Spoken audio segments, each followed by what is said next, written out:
Noticentro 1, CMI. Buenas noches, bienvenidos a las noticias. Los siguientes son los 3 hechos más importantes de hoy en Colombia. En el departamento del Meta fueron retenidos 30 militares del ejército por al menos 1.000 campesinos.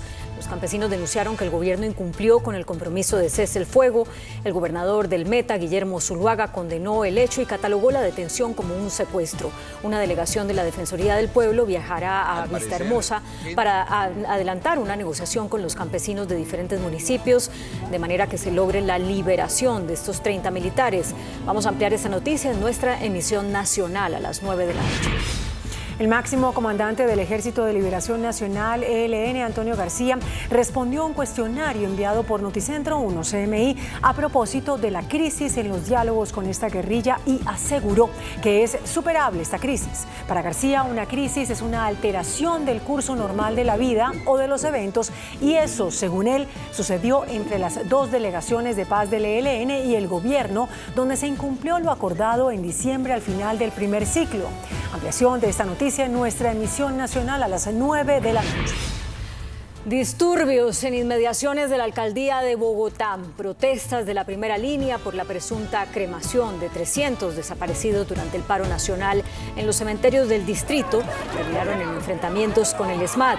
Los desmanes se extendieron por las carreras 8ª y 7ª. Encapuchados cuestionaron al nuevo secretario de Seguridad, el general en retiro Oscar Gómez. 4 personas resultaron detenidas. Vamos a ampliar esta noticia en nuestra emisión nacional a las 9 de la noche. Las siguientes son las noticias más importantes del mundo hoy. Guatemala adelantará acciones legales contra el ministro de Defensa de Colombia, Iván Velásquez. Histórica captura del capo de la mafia italiana más buscado del mundo. Llevaba 30 años fugado. Hallan dramático video que captó el momento del accidente aéreo en Nepal. El gobierno ordena luto nacional. Desertor del grupo de mercenarios que combate para Rusia, se oculta en Noruega y confiesa las atrocidades que cometen en Ucrania. Nueva tormenta e inundaciones históricas golpean a California. Aumenta el número de muertes. Organización Internacional del Trabajo advierte mal panorama laboral para América Latina en este año. México prohíbe fumar en lugares públicos. Detienen en Brasil a médico colombiano acusado de violar a sus pacientes. Logran revertir el envejecimiento en ratones con tratamiento experimental. Con Claudia Palacios y Margarita Ortega. La Fiscalía General de Guatemala anunció esta noche que iniciará acciones legales contra el ministro de Defensa de Colombia, Iván Velásquez, por su participación como miembro de la Comisión Internacional contra la Impunidad y un presunto caso de corrupción relacionado con la constructora brasilera Odebrecht. La Fiscalía de Guatemala anunció que emprenderá acciones legales contra el actual ministro de Defensa colombiano Iván Velásquez y solicitó la captura de la exfiscal general Thelma Aldana por su desempeño frente a la disuelta Comisión Internacional contra la Impunidad. Velásquez es acusado de actos ilegales y abusivos por supuestamente permitir la aprobación de acuerdos de cooperación con 2 directivos brasileños de la constructora Odebrecht en 2017. La Fiscalía Especial contra la Impunidad emprenderá las acciones legales correspondientes para que respondan por sus actos ilegales, arbitrarios y abusivos. El excomisionado de la Comisión Internacional contra la Impunidad en Guatemala, CICIG, Iván Velásquez Gómez, la Fiscalía Especial contra la Impunidad categóricamente manifiesta que no escatimará esfuerzo alguno para que quienes resulten responsables rindan cuentas ante la justicia y paguen por sus actos con todo el peso de la ley. Aunque el colombiano de 67 años fue el jefe de la CICIG entre 2013 y 2017, periodo durante el cual fueron desmanteladas decenas de estructuras de corrupción que operaban dentro de instituciones gubernamentales, y el expresidente Otto Pérez Molina fue condenado a 16 años de prisión por corrupción. La justicia guatemalteca también le lanzó una dura advertencia a la abogada colombiana Luis Camargo Garzón, quien fungió como investigadora de estructuras de corrupción en Guatemala. Arrestaron en Italia al jefe de la Cosa Nostra, Matteo Messina Denaro, el mafioso y narcotraficante más buscado de ese país, que estaba prófugo desde hace 30 años, pero que seguía liderando la mafia. El considerado capo de los capos de Cosa Nostra, la mafia de Sicilia al sur de Italia y el criminal más buscado del país, huido de la justicia desde hace 30 años, Matteo Messina Denaro, fue arrestado este lunes por los carabineros. La captura del mafioso con varias condenas perpetuas por los atentados de Cosa Nostra de 1993 y numerosos homicidios llega tras la intensificación de las investigaciones llevadas a cabo por 2 fiscales. Con su detención, concluye una historia de sangre, poder y del hermetismo que le ha protegido durante 3 décadas y que obligó a las autoridades a hacer una simulación de cómo se vería actualmente con ayuda de una foto antigua, pues no se tenía información de cómo lucía. El último padrino, de 60 años, fue detenido en la clínica privada de La Maddalena de Palermo, a donde había acudido por un tratamiento médico. Oggi, 16 gennaio 2023, i carabinieri del ROS, del GIS e dei comandi territoriali della Regione Sicilia, nell'ambito delle indagini coordinate dalla Procura della Repubblica di Palermo, hanno tratto in arresto il latitante Matteo Messina Denaro all'interno di una struttura sanitaria dove si era recato per sottoporsi a delle terapie cliniche. A pesar de ser el hombre más buscado del país europeo, esto no le impidió viajar a Barcelona, España, para operarse de la vista, como han demostrado en varias investigaciones. La última sentencia le considera el cerebro de los atentados que provocaron la muerte de 2 magistrados antimafia en 1992. Entre otros crímenes espeluznantes por los que fue condenado, está el asesinato del hijo pequeño de un traidor de la mafia, quien fue estrangulado y su cuerpo disuelto en una tina de ácido. El peor siniestro aéreo de Nepal en las últimas 3 décadas dejó más de medio centenar de personas fallecidas. El vuelo duraba tan solo 30 minutos, colisionó en la mitad del trayecto. Un pasajero registró con su celular el momento de la tragedia. En uno de los accidentes aéreos más letales que ha tenido lugar en el país del Himalaya, las autoridades nepalíes elevaron a 68 el número de muertes confirmadas tras el choque de un avión. Y este estremecedor video grabado desde adentro del avión muestra el momento del accidente. Son 30 segundos en los que de la sonrisa se pasa a la tragedia absoluta, de las risas al fuego y al ruido ensordecedor de la desesperación. Es la grabación de una transmisión en vivo desde la cuenta de Facebook de un ciudadano indio. El siniestro de la aeronave, una TR-72 que transportaba a 72 personas, puso de manifiesto los peligros del transporte aéreo en un país considerado a menudo como uno de los lugares más peligrosos del mundo para volar. Expertos afirman que condiciones como las inclemencias del clima, la escasa visibilidad y la topografía montañosa contribuyen a la reputación de Nepal como lugar notoriamente peligroso. El vuelo del Jet Air del domingo llevaba 18 minutos de viaje cuando perdió el contacto con una torre de control en la ciudad central de Pokhara. Le faltaban solo 12 minutos para aterrizar. El gobierno nepalí convocó una reunión de emergencia tras el accidente y constituyó una comisión de investigación de 5 miembros bajo la dirección de la Autoridad de Aviación Civil. Nepal declaró además un día de duelo nacional por las víctimas. Unos 500 efectivos del ejército ucraniano iniciaron en Alemania un nuevo y amplio entrenamiento de combate con el ejército de Estados Unidos para complementar sus habilidades en el manejo de armas, artillería y blindados que próximamente podrían ser enviados a Ucrania para apoyar la contraofensiva a la invasión lanzada por Rusia. Un nuevo y amplio entrenamiento de combate del ejército estadounidense a las fuerzas ucranianas comenzó en Alemania con el objetivo de que un batallón de unos 500 soldados regrese mucho mejor capacitado al campo de batalla para luchar contra los rusos en las próximas 5 a 8 semanas.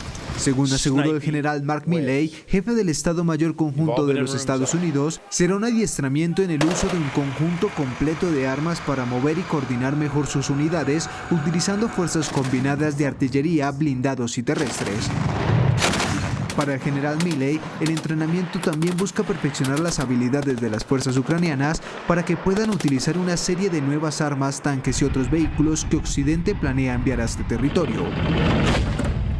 Y aunque el Pentágono se había negado a decir exactamente cuándo comenzaría, el llamado entrenamiento de armas combinadas tuvo su primer episodio ayer e incluirá prácticas con el sistema de defensa antiaérea Patriot, que sería una poderosa protección contra los ataques con misiles rusos. En momentos en los que las tropas de Moscú y Bielorrusia comenzaron unos ejercicios militares conjuntos y crece el temor de una nueva ofensiva contra Ucrania lanzada desde este territorio, como al inicio de la invasión hace casi 11 meses. Un excomandante de un grupo conocido como Wagner, que huyó de Rusia y pidió asilo político en Noruega, accedió a revelar algunas de las atrocidades cometidas por estos mercenarios durante la invasión a Ucrania. Esquivando disparos de la policía en la frontera, Andrei Medvedev, un excomandante del temido grupo Wagner, logró huir con algunas heridas de Rusia hacia Noruega, donde pidió asilo político y protección internacional. A cambio, accedió a testificar y exponer al fundador y líder de Wagner, además de revelar algunas de las atrocidades cometidas por sus mercenarios durante la invasión a Ucrania. Medvedev asegura que sirvió en el primer escuadrón del 4º pelotón del 7º destacamento de asalto durante la invasión a Ucrania y advierte que se convirtió en testigo presencial de muchas ejecuciones extrajudiciales de aquellos efectivos que querían retirarse de las filas de Wagner. Esta milicia paramilitar, que no está registrada como entidad legal en ningún lugar del mundo, es liderada por Yevgeny Prigozhin, un poderoso empresario conocido como el cocinero de Putin y cuya influencia incluso doblegó al Ministerio de Defensa ruso, que tuvo que reconocer la participación clave de las fuerzas de Wagner durante el asedio a la ciudad de Soledar, después de que acusaron al Kremlin de robarles la victoria al no mencionar su aporte para la conquista de esta localidad.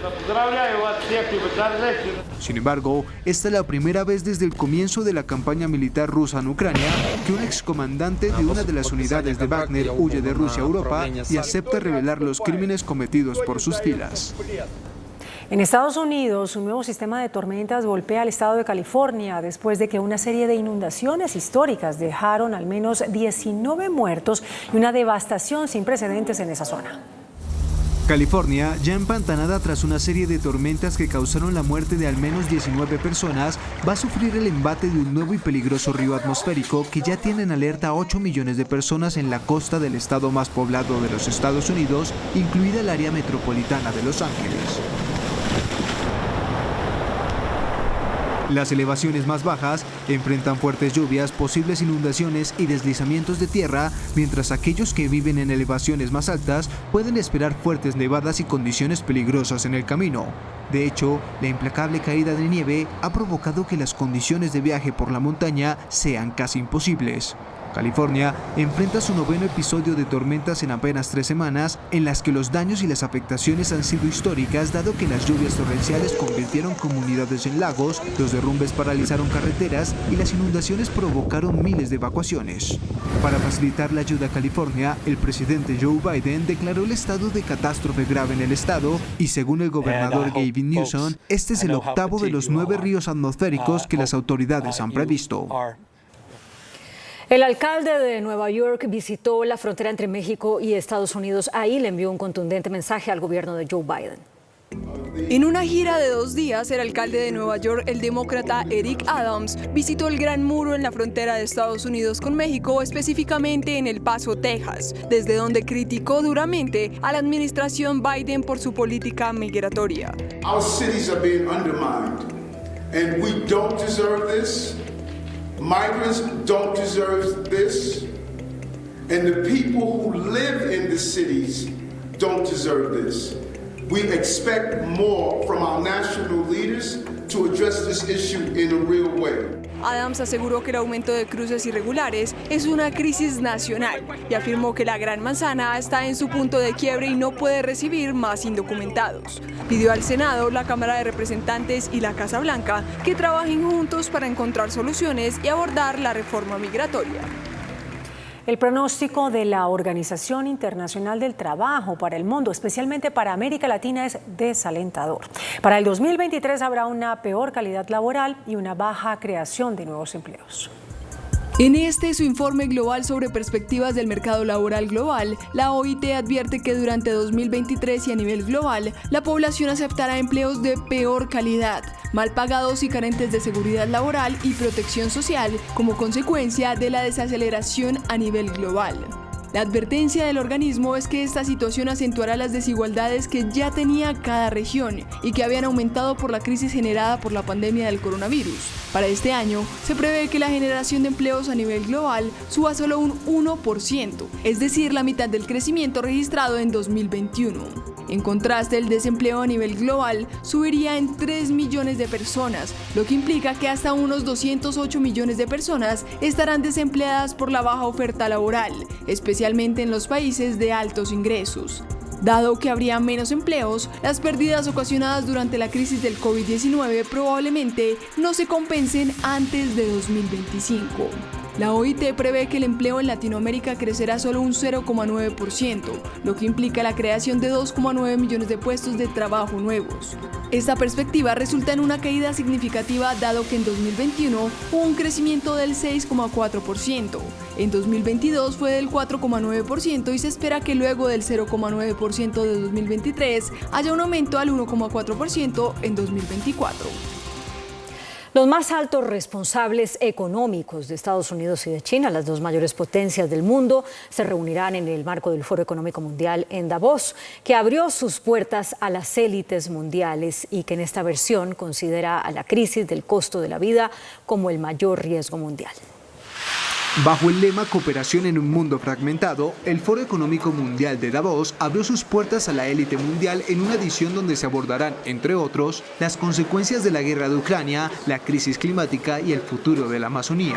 El encuentro se extenderá hasta el próximo 20 de enero y tiene lugar en el contexto geopolítico y geoeconómico más complejo de las últimas décadas. Según una encuesta del Foro Económico Mundial, los mayores desafíos de los próximos 2 años serán la disparada del costo de vidas usada por la guerra en Ucrania y la reapertura económica después de la pandemia, especialmente en medio de las tensiones comerciales y políticas entre China y Estados Unidos. Aunque los más altos responsables económicos de las dos mayores potencias mundiales sostendrán un encuentro el próximo miércoles en Zúrich. Mientras una importante delegación de Ucrania, encabezada por la primera dama Olena Zelenska, asistirá al foro con el objetivo de intentar convencer a los países occidentales para que suministren más armas y ayuda humanitaria al país.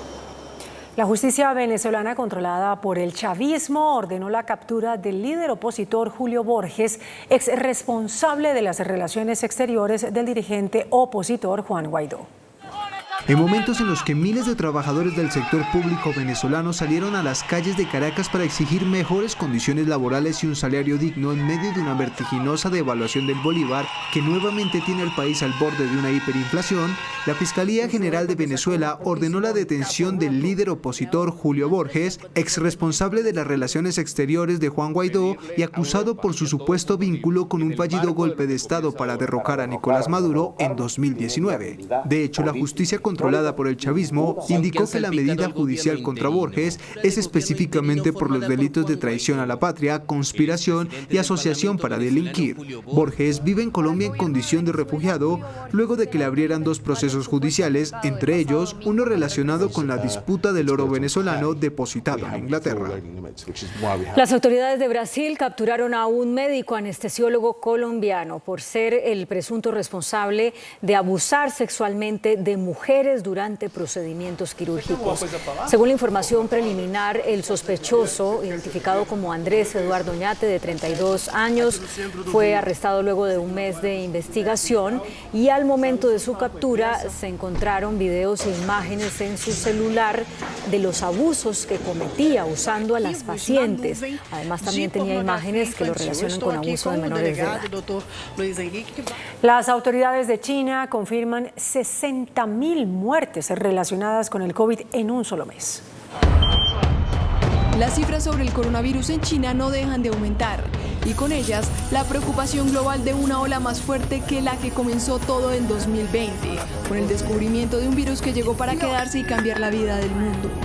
La Comisión Nacional Sanitaria de ese país anunció la cifra oficial de muertos relacionados con COVID en el último mes.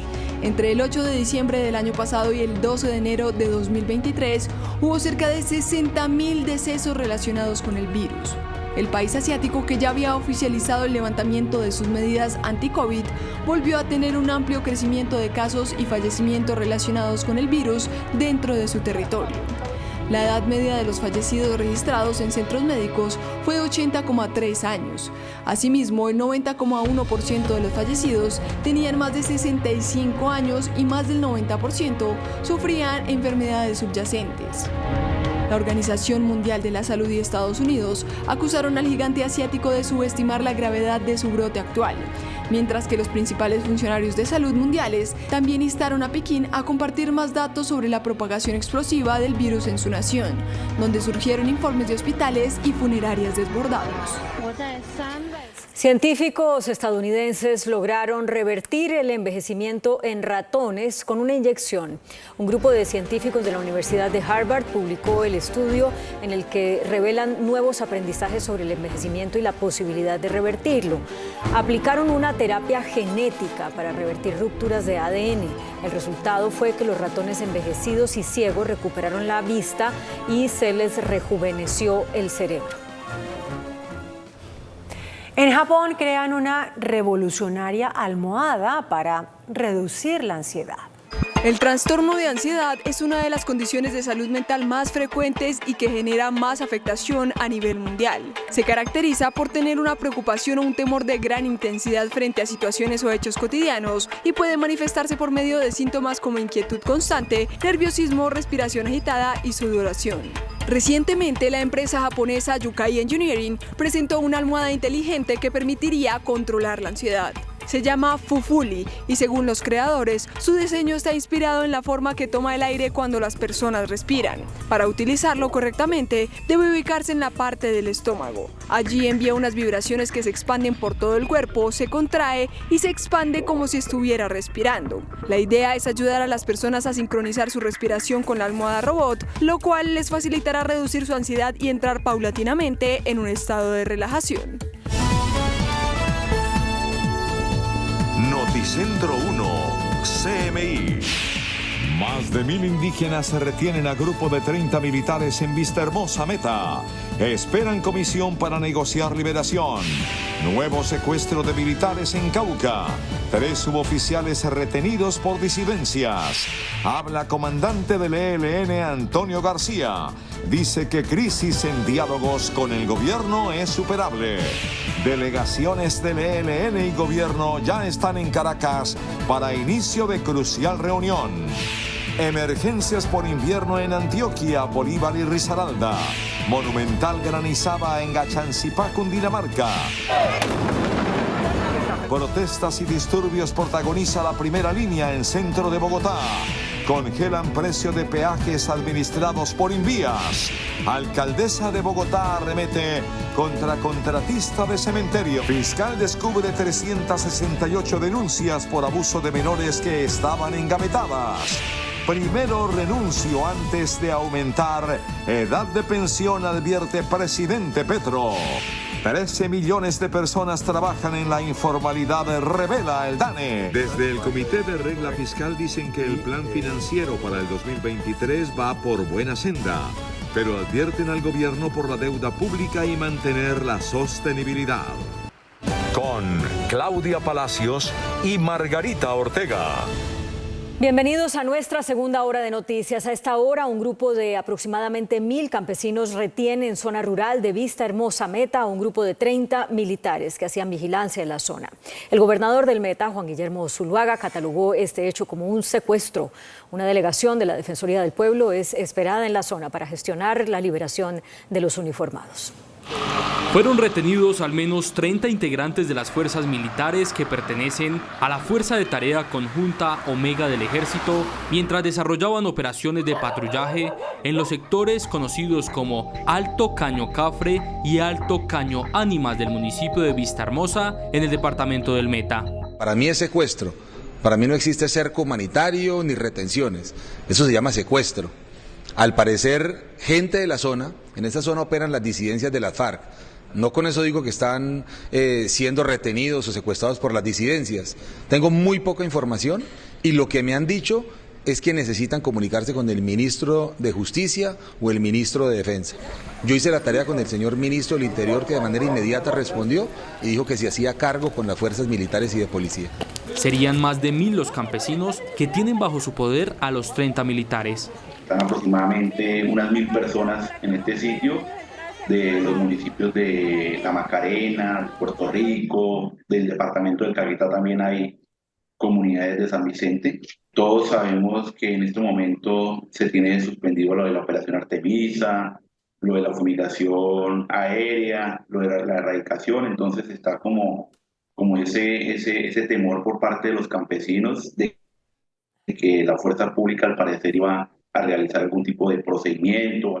Hablan de incumplimientos en el cese al fuego y yo sinceramente no entiendo cuál es el incumplimiento, porque hay un cese al fuego y también lo que me han informado las fuerzas militares es que en la zona ni hay combates, ni se están ejecutando órdenes de captura, ni hay erradicación. Se adelantan las conversaciones para llevar a cabo su pronta liberación.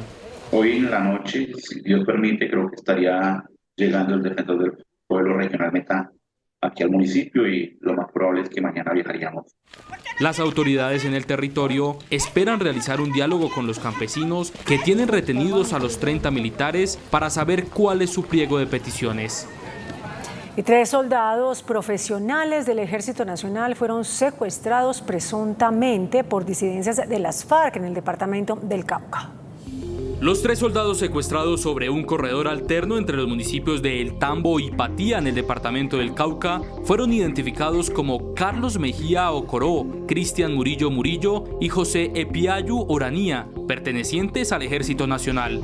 Los militares, quienes se encontraban de permiso, se desplazaban en un vehículo de servicio público sobre el corredor alterno a la vía panamericana. Los 3 militares profesionales fueron conducidos a zona montañosa del Cauca. Aún no se conoce el paradero de ninguno. Individuos de civil que portaban armas de fuego se identificaron como integrantes del grupo armado residual Carlos Patiño, detuvieron el vehículo en el que se movilizaban y secuestraron a los soldados profesionales. El Comando General de las Fuerzas Militares rechazó el secuestro de estos soldados y exigió su pronta liberación y el respeto por su vida. A pocas horas de iniciarse una crucial reunión entre delegados del gobierno y del ELN en Caracas, el máximo comandante del Ejército de Liberación Nacional ELN, Antonio García, respondió a un cuestionario enviado por Noticentro 1 CMI. Dijo que la crisis por la que atraviesan los diálogos es superable. Para Antonio García, una crisis es una alteración del curso normal de la vida o de los eventos, que fue lo que, según él, sucedió entre las 2 delegaciones de paz del ELN y gobierno, donde se incumplió lo acordado en diciembre, al final del primer ciclo. Una crisis introduce cambios abruptos, introduce incertidumbre, y cuando es muy profundo el cambio, se puede estar ante situaciones irreversibles. Esta en particular no la consideramos irreversible y puede retornarse el camino, se puede aprender de ella para bien del proceso de paz. Para García la crisis es superable. El ELN considera que es superable la crisis, partiendo que no fue el ELN quien la generó.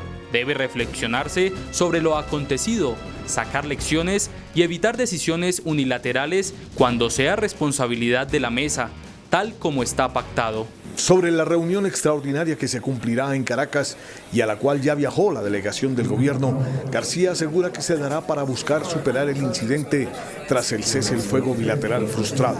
El ELN no está pasando factura a nadie ni cobrando cuentas, solo hemos dicho, no es cierto que haya un acuerdo de cese el fuego bilateral, porque no es cierto y lo pueden testificar los países garantes.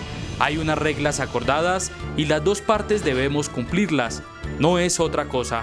El ELN tiene voluntad de buscar soluciones, pero no fue quien causó la crisis. García asegura que esta guerrilla está en condiciones de negociar un cese el fuego bilateral. Si es un acuerdo que se discute en la mesa dentro de la normatividad pactada, es lo que hemos dicho y en otras oportunidades se pudo firmar. Es un tema que hemos estado abiertos a conversarlo y construir un acuerdo. Sobre el papel que jugará Venezuela en esta reunión extraordinaria, esto dijo García. Venezuela será el país anfitrión de dicha reunión, pues al ser una reunión extraordinaria, debía buscarse un sitio de manera ágil y por haber sido la sede anterior, era el país mejor preparado para eso. Los demás países garantes y acompañantes permanentes también asistirán, pues es una reunión con toda la formalidad, pero no el ciclo acordado. Es una reunión extraordinaria para superar la crisis, que confiamos saldrá bien.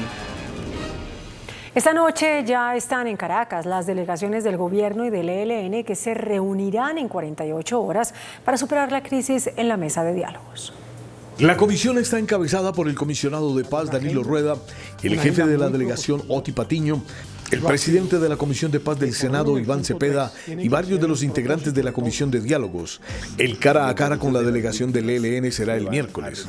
Hemos decidido guardar hermético silencio hasta que no haya resultados en los diálogos que tenemos en los próximos días con la delegación del ELN. En un ambiente constructivo vamos a abordar todos los asuntos que tienen que ver con los últimos hechos que se han presentado. Para José Félix Laforí, integrante de la delegación, una de las tareas es recomponer la agenda entre las partes. Yo creo que la agenda tiene que ser muchísimo más propositiva, identificar aquellos elementos que mueven la negociación, es decir, aquellos puntos en que tanto gobierno como Ejército de Liberación Nacional son capaces de ponerse de acuerdo. Los países garantes y acompañantes también estarán presentes en la reunión que busca darle un nuevo impulso a la mesa de conversaciones. Y el ex jefe de la guerrilla de las FARC, Rodrigo Londoño, aseguró que es clave que el ELN acuerde un cese al fuego con el gobierno, luego de advertir que es complejo negociar en medio del fuego. El ahora presidente del Partido Comunes hizo un llamado a la guerrilla del ELN que se reúne este miércoles en Caracas con delegados del gobierno nacional. Me parece muy importante en este contexto. El contexto nuestro fue otro. Nosotros cuando iniciamos la negociación con el presidente Santos lo planteamos desde el principio. La necesidad de un cese del fuego bilateral. Es muy complejo negociar en medio de la confrontación. Muy complejo y peligroso y eso incluso atrasa la posibilidad de llegar a un acuerdo. En este sentido, el ex FARC dijo que es clave que lo que se comunique de la negociación solo sea lo que se pacta en la mesa. Además, destacó la importancia de la implementación del acuerdo firmado en La Habana. El presidente Petro se ha tomado de pronto para muchos demasiado tiempo en tomar ciertas decisiones, pero yo estoy seguro que es en función de acertar en los nombramientos y en la arquitectura de toda la institucionalidad para hacer realidad estos acuerdos. Yo estoy convencido que ellos van a trabajar en función de eso porque es un mensaje muy importante para el ELN en la medida en que vea de verdad que hay voluntad de este gobierno por implementar los acuerdos en su espíritu, en su letra. Londoño también insistió en la necesidad de avanzar en la paz total por la seguridad de los excombatientes y líderes sociales. Una nueva masacre se presentó en el país. 3 personas fueron asesinadas en el Valle del Cauca. Entre las víctimas hay una menor de 8 años.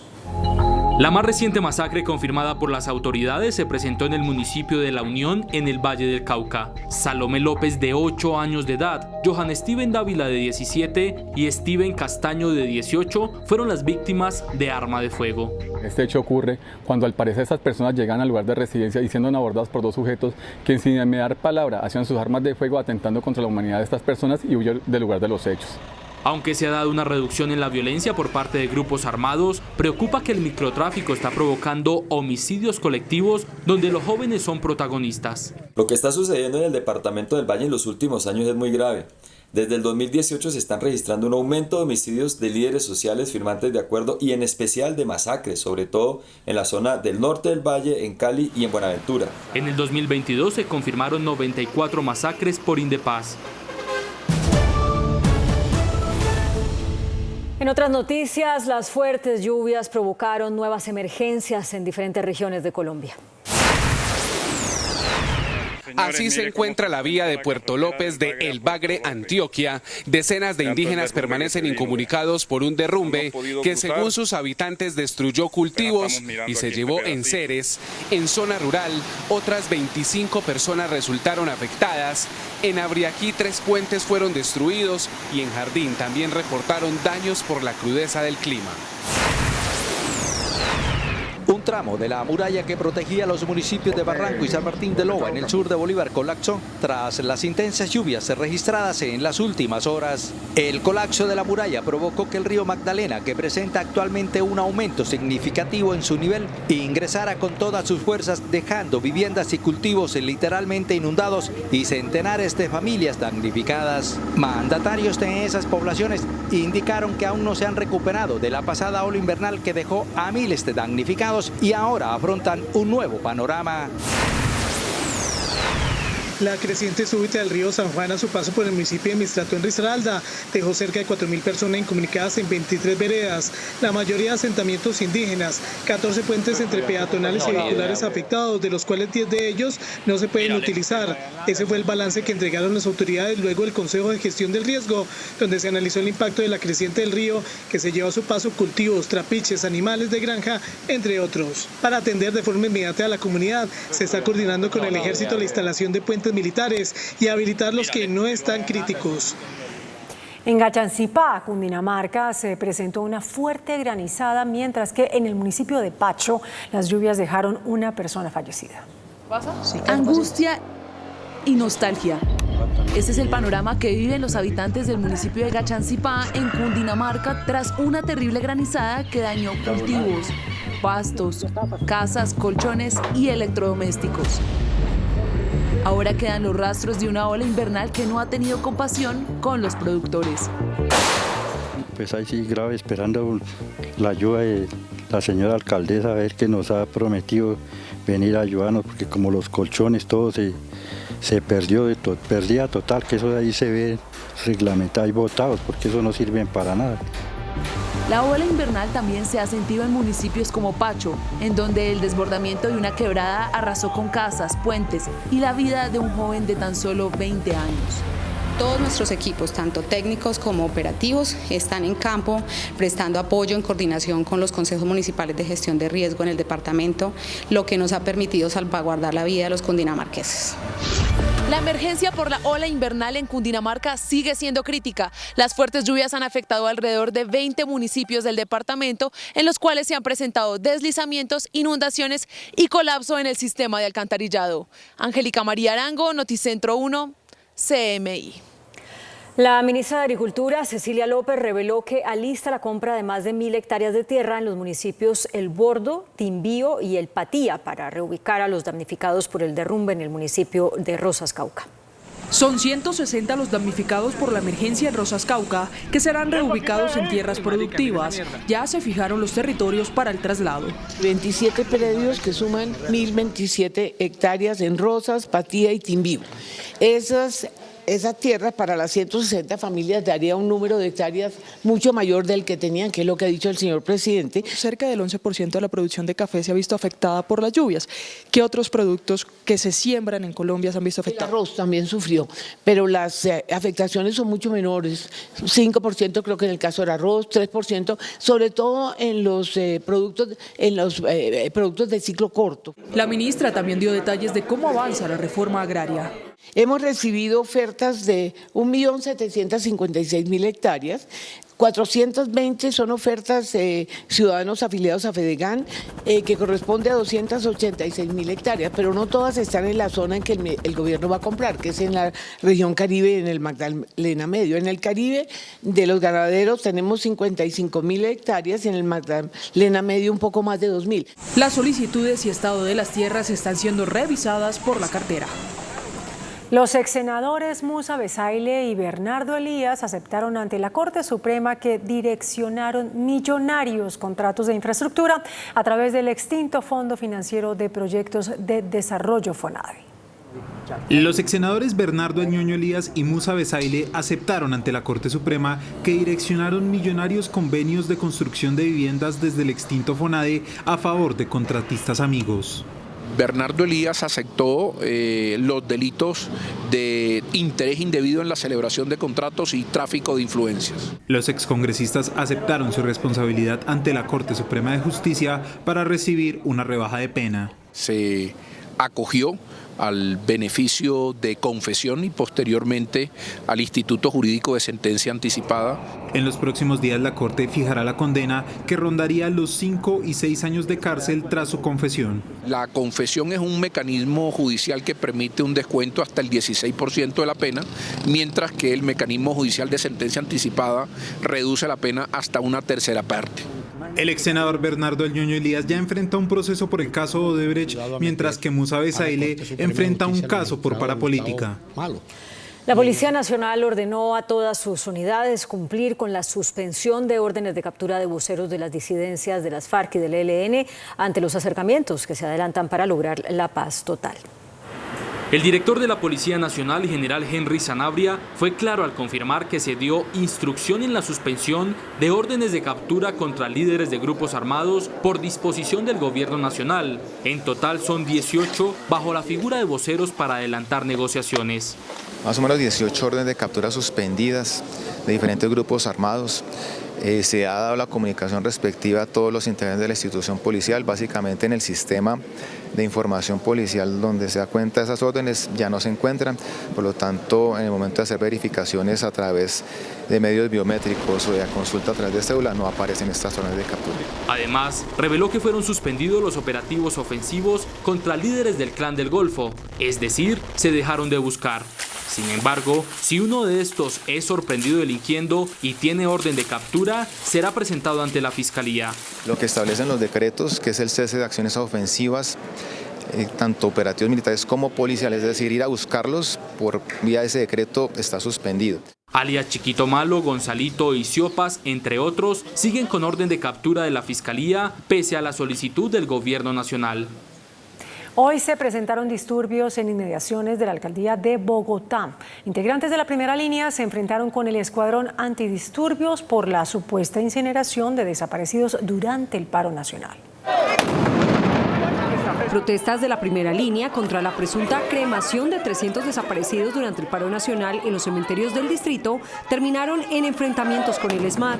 Tenemos un menor de edad, un compañero de prensa y 4 jóvenes retenidos por la Policía Nacional en este momento. Durante la protesta, encapuchados cuestionaron al nuevo secretario de Seguridad, el general en retiro Óscar Gómez Heredia, quien era comandante de la policía de la capital para el momento del estallido social. La misma persona que está vinculada con las 300 desapariciones y posterior asesinato de los jóvenes en el marco de la protesta social. 4 personas fueron detenidas. Sobre las 6 de la tarde se recuperó el orden público en el centro de Bogotá.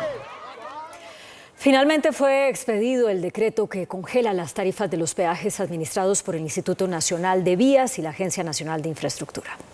Son 143 peajes los que congelarán su tarifa para el año 2023. Así lo establece el decreto 0050 del Ministerio de Transporte. Días atrás, algunos peajes del país aumentaron su valor. Estos deberán normalizar nuevamente la tarifa ajustada a la decisión administrativa. Tampoco hablamos de grandes sumas, no fueron muchos los peajes, podremos entregarles la relación de cuáles fueron esos peajes, yo espero que el día de mañana también. ¿Y si no lo hacen? Tienen que hacerlo, si no serán investigados y sancionados por la Superintendencia de Transporte. Son 25 peajes departamentales los que sí presentarán un incremento y que están a cargo de las gobernaciones. El ministro de Transporte denunció también que comunidades indígenas impidieron el ingreso de maquinaria amarilla a la vereda de El Mango, municipio de Rosas, Cauca, donde será construida una vía nueva para recuperar la conexión afectada por el derrumbe en la Panamericana. Como sicarios morales, calificó la alcaldesa Claudia López a los contratistas de los cementerios de Bogotá, quienes denunciaron un pago de coimas a la directora de la Unidad de Servicios Públicos y uso de los hornos crematorios para desaparecer manifestantes. Crece el escándalo en los cementerios públicos de Bogotá.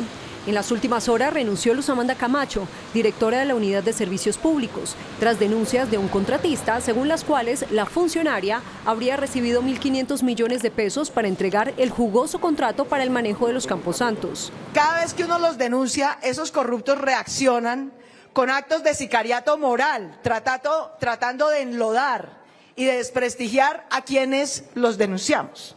Acepté la renuncia de la directora de la UAES, no porque dude de su transparencia, sino porque la dirección de las entidades debe estar dedicada exclusivamente a prestar el servicio público y a defender el interés de los ciudadanos, no a ninguna defensa personal. En noviembre, este noticiero puso al descubierto un acuerdo corrupto entre Marcel Esquivel, evaluador de la entidad, y el contratista de la Unión Temporal Jardines de Luz y Paz, para descalificar a otros proponentes, despejarles el camino y asignarles el contrato. Proponente 1 ya lo vamos a rechazar, ya tenemos cómo rechazarlo por una información inexacta que presenta. Entonces, ¿qué nos queda? El proponente 2 y el proponente 3. ¿Cuál es la idea? Habilitarlos, dejarlos habilitados, pero ganarles en los puntos. Ante la gravedad de lo que pasa en los cementerios, donde además el contratista no ha pagado servicios públicos y hoy tienen cortado el gas cementerios como el de Chapinero, la alcaldesa pidió una reunión urgente con el fiscal y avance en el proceso para caducar el contrato. Yo tengo reunión con el señor fiscal este jueves, porque cuento con todo su apoyo para sacar estas investigaciones adelante. La mandataria desvirtuó las versiones según las cuales en los cementerios se cremaron desaparecidos del paro nacional. No hubo desaparecidos en la ciudad de Bogotá. Esa es una de las barrabasadas, de las sandeces que un corrupto está saliendo ahora a decir para tratar de enlodar a quienes lo denunciaron. En reemplazo de Luz Amanda Camacho, fue nombrado Javier Vaquero, el subsecretario de Hábitat, como director de la Unidad de Servicios Públicos.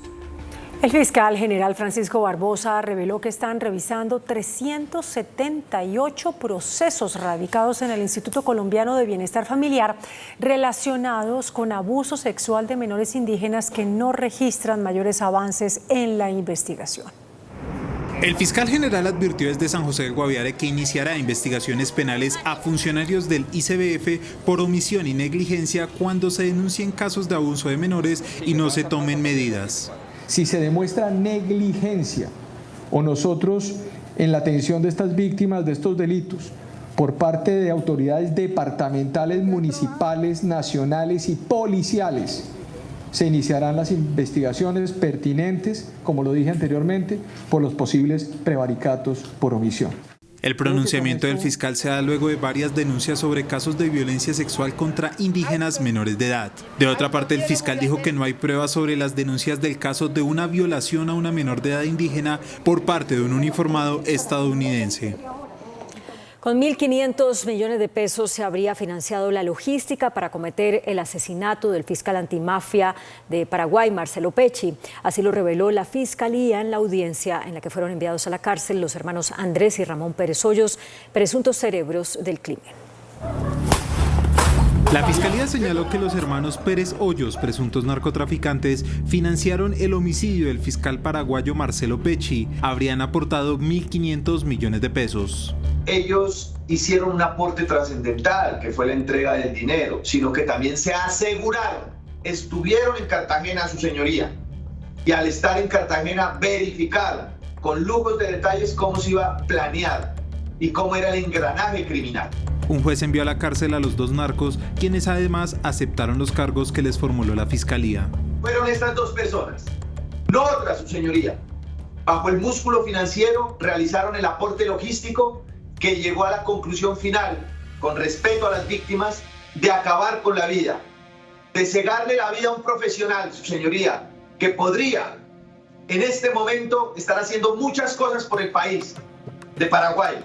El ente investigador señala que los hermanos estuvieron al tanto del minuto a minuto del crimen. No obstante, el ente investigador aún no revela quién fue la persona que ordenó el asesinato. El senador de Cambio Radical, David Luna, pidió hoy al presidente Gustavo Petro que respete la autonomía de la rama judicial y acepte con gesto democrático que la Fiscalía General tiene la razón jurídica al negar el levantamiento de las órdenes de captura contra los capos del Cartel del Golfo. En forma vehemente, el senador David Luna advierte que el presidente Petro pone en peligro la división de poderes y la autonomía de la rama judicial en la polémica por la suspensión de las órdenes de captura contra los jefes del Clan del Golfo. Yo le pido al presidente de la República que respete a la justicia, porque es un ente autónomo. El presidente no es el jefe de la justicia en Colombia. Esto no es corriendo y esto es respetando la tridivisión de poderes. Como Petro debe respetar la justicia, debe respetar el Congreso, como el Congreso respeta al presidente. El senador Luna reconoce que el gobierno tiene la facultad de pedir el levantamiento de las órdenes de captura, pero si la Fiscalía y los jueces ven que no hay sustento jurídico para hacerlo, se debe negar. Se hizo lo mismo, pero La familia de un paciente del Hospital Mental de Finlandia, Quindío, denunció que el hombre fue golpeado. El hospital afirma que el paciente se cayó y adelanta una investigación. Juvenal Díaz Ortiz, de 87 años, fue remitido el pasado 20 de diciembre con orden médica al Hospital Mental de Finlandia y entregado en perfectas condiciones. Sin embargo, unas semanas después y tras varias anomalías en la información dada a sus familiares, fue devuelto, según ellos, con un cuadro severo de maltrato físico y psicológico, prácticamente en estado de coma. En el estado en que nos lo entregaron fue lamentable, nos lo entregaron aporreado, laceraciones, golpes, sin dentadura, le tumbaron sus dientecitos, su frente cocida totalmente, tiene un brazo que tiene un hueco. Por su parte, el gerente de este centro hospitalario informó a Noticentro 1 CMI que los hematomas obedecen a un accidente causado horas antes de la entrega del paciente, que fue imposible evitar y del cual hay soporte en video captado a través de una cámara de seguridad de la entidad. El señor Juvenal, el día de su egreso, está en una silla de ruedas, se va a movilizar, otro paciente lo ayuda a movilizarse y a levantarse, se enreda y cae de bruces contra el suelo y lo recibe la cara. Entonces, en un adulto mayor, pues un impacto de estos pues tiene unas consecuencias muy fuertes. Por ahora, el adulto mayor se debate entre la vida y la muerte, mientras su familia espera que las autoridades pertinentes tomen las medidas necesarias frente al caso de don Juvenal. La Fiscalía General de Guatemala anunció esta noche que iniciará acciones legales contra el ministro de Defensa de Colombia. En Estados Unidos, un nuevo sistema de tormentas amenaza al estado de California. Tropas ucranianas reciben entrenamiento de combate con el ejército estadounidense y detienen a Matteo Messina Denaro en Italia, el mafioso más buscado de ese país y conocido por ser un padrino sanguinario. Las noticias del mundo en Noticentro 1 CMI. Iván Velázquez Gómez. La Fiscalía de Guatemala anunció que emprenderá acciones legales contra el actual ministro de Defensa colombiano, Iván Velázquez, por su desempeño frente a la disuelta Comisión Internacional contra la Impunidad en el marco del caso de corrupción que vincula a la brasileña Odebrecht. Velázquez es acusado de actos ilegales y abusivos por supuestamente permitir la aprobación de acuerdos de cooperación con dos directivos brasileños de la constructora en 2017. California, ya empantanada tras una serie de tormentas que causaron la muerte de al menos 19 personas, va a sufrir el embate de un nuevo y peligroso río atmosférico, que ya tiene en alerta a 8 millones de personas en la costa del estado más poblado de los Estados Unidos, incluida el área metropolitana de Los Ángeles. Fue arrestado Matteo Messina Denaro, quien era considerado capo de los capos de la Cosa Nostra, la mafia de Sicilia que opera en el sur de Italia, y el criminal más buscado del país que se había mantenido prófugo de la justicia desde hace 30 años. La captura del mafioso, con varias condenas perpetuas por atentados y numerosos homicidios, concluye una historia de sangre, poder y del hermetismo que le permitió evadir la justicia por 3 décadas. Esta noche el ministro de la Defensa, Iván Velázquez, respondió a la información sobre una investigación que le abrieron las autoridades de Guatemala. Velázquez afirma en un comunicado que no ha sido notificado de investigación alguna. Dice que tiene la tranquilidad de que su trabajo en ese país se realizó con transparencia y dentro del marco legal que amparaba el funcionamiento de la Comisión Internacional contra la Impunidad de Guatemala. El gobierno no ha pensado en aumentar la edad de pensión de los colombianos, así lo aseguró a Noticentro 1 CMI Mauricio Liscano, secretario general de la Presidencia de la República. La edad de jubilación de los colombianos no se modificará. Las mujeres seguirán haciéndolo a los 57 años y los hombres a los 62, como está establecido. El propio presidente de la República, Gustavo Petro, antes de iniciar su viaje a Davos, escribió hoy este trino: primero renuncio antes de subir la edad pensional. Y su secretario general de la Presidencia, Mauricio Liscano, lo ratificó en declaraciones a Noticentro 1 CMI. El mensaje concreto es que el gobierno del presidente Gustavo Petro no ha pensado, no está pensando, ni pensará nunca en este gobierno en aumentar las pensiones. Más claro no canta un gallo, como lo dijo el presidente en su Twitter: prefiero renunciar a subir las pensiones de los colombianos. Anunció que el proyecto de reforma pensional no será presentado en sesiones extras del Congreso. Ese no es un texto que todavía esté terminado, no se va a presentar en extraordinarias, posiblemente se presente en ordinarias. Lo que sí es que va a haber reforma pensional. El presidente, digamos, lo ha dicho, y es una lucha de la izquierda de muchos años, que es una reforma por pilares. El secretario presidencial Mauricio Liscano aseguró que el ministro de Hacienda, José Antonio Campo, jamás dijo que se aumentaría la edad de jubilación, pero que los enemigos del gobierno difundieron esta mentira con propósitos políticos. Según el DANE, 13 millones de personas trabajan en la informalidad. Para el trimestre de septiembre a noviembre de 2022, la informalidad se ubicó en el 58.2%, con una reducción del 0.9% en relación con el mismo periodo del 2021. Las ciudades con mayor informalidad son Valledupar con 69.5%, Riohacha 68.3%, Sincelejo 67.1%, Santa Marta 66.5% y Cúcuta 65.5%. En las microempresas es donde se registra con mayor frecuencia esta problemática, con un 84.5% de sus empleados laborando bajo esta modalidad. La población por fuera de la fuerza laboral es del 36.2%, las mujeres desempleadas son el 12.7% y los hombres el 8%. El presidente de la Bolsa de Valores, integrante del Comité de la Regla Fiscal, Juan Pablo Córdoba, aseguró que el plan financiero para este año va por buen camino. Sin embargo, advirtió que hay incertidumbre por las reformas laboral y pensional que se tramitarán en el Congreso. Por un lado, el Comité de Regla Fiscal dice que el plan financiero publicado por el Ministerio de Hacienda plantea un escenario fiscal con cifras más positivas para el 2023. El plan financiero del 2023 denota un esfuerzo importante de consolidación fiscal, va en la dirección correcta y, deja despejado este panorama del 2023. Pero advierte al gobierno por la deuda y los intereses que pueden llegar a 68,3 billones de pesos, así como por las reformas que se planea llevar a cabo. Mayor claridad sobre las políticas públicas, el compromiso, de mayor deuda o no de esas políticas públicas futuras, la sostenibilidad de los ingresos tributarios y de petróleo, todo eso hace parte de la ecuación de sostenibilidad, no solamente fiscal, sino también cambiaria, porque en la parte, de las exportaciones de hidrocarburos, pues estamos hablando de la sostenibilidad de los ingresos en divisas de la economía nacional. Para el Comité de Regla Fiscal, el déficit del Fondo de Combustibles llegará al orden de los 28 billones de pesos, por lo que es clave seguir por la senda de corrección de precios. El índice de capitalización de la bolsa, que mide el comportamiento de las 20 principales acciones, cerró a la baja. El índice selectivo MSCI Colcap bajó 0,17% a 1.335,15 unidades. La acción que más subió fue la de Éxito, con un alza del 1.1% a 3.690 pesos. La acción que más bajó fue la de Grupo Aval, con una pérdida de 4.65% a 543 pesos. La acción más transada en la jornada fue Grupo Energía Bogotá, al movilizar recursos de 7.137 millones de pesos, con una variación positiva de 0.88% a 1.720 pesos. El dólar se mantuvo estable. Indicadores económicos en Noticentro 1 CMI. La tasa representativa del mercado, que regirá para mañana martes, se mantiene en 4.693 pesos con 99 centavos. Los profesionales del cambio compran la divisa en 4.600 pesos y la venden en 4.650 pesos.